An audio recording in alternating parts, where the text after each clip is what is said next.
that's the golden nugget that we all need is to kind of, prove out the hypothesis that I, I mean, everyone that cares about, food and has been in this space for a long time, I think has just inherently believed that the health of the land it creates more nutritious food. And so, if regen is the way to improve the land and, like and the animals and everything that comes off of it, well, we should be able to see that in the nutrition of the meat. And so, this is a lot of people are working on building this up. I think the recognition that more data is needed in this space to Yeah. really make this point about what is nutrition, what is nutrient density, what does that even mean, and what was it before? Like, because we kind of had limited data before in that we all, everyone only puts the nutrition panel on pack, right? But what all was in there?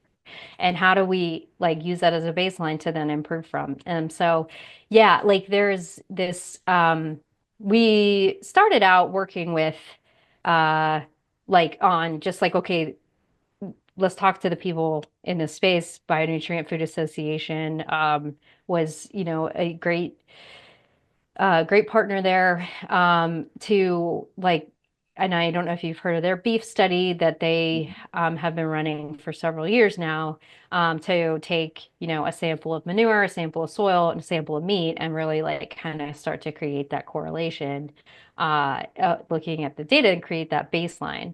And so we, started, testing our product and gathering some data there. But then we, I guess it was about a year and a half ago now, launched a human health study with Mm. the Hormel Institute, which is a separate institute, not related to Hormel. It just the name kind of started from, Hormel Funds, but it's a separate, they do a lot of cancer research.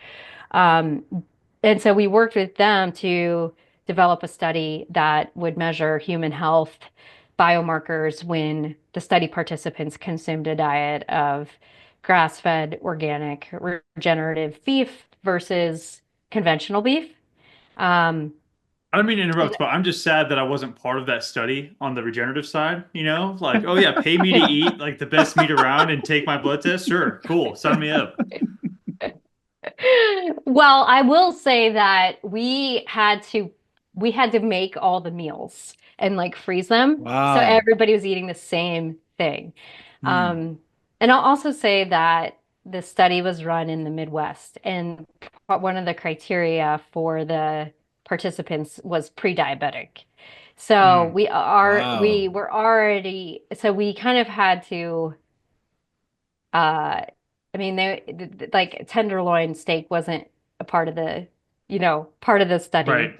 Right. But um, yeah, so we're kind of coming up at the tail end of that, and they're like in the process of bringing all the data together to see what does it show? It was, a big enough sample to help us understand where to go next once we get the information. Like, what question marks are there still, do we still have after seeing this, and where do we do more research the next time?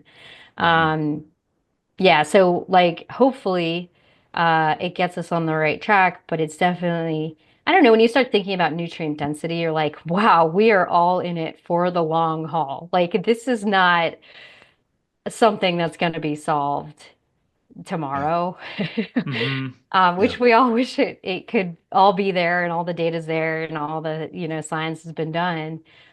But that's just not the case. But I think that, that's another area where I think brands can really come together and invest together because research is freaking expensive, guys. Like it's like, Yeah.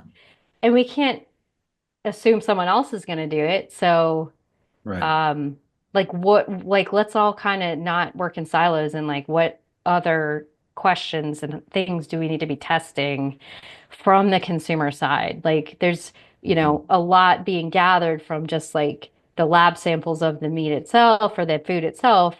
But what about the person eating it?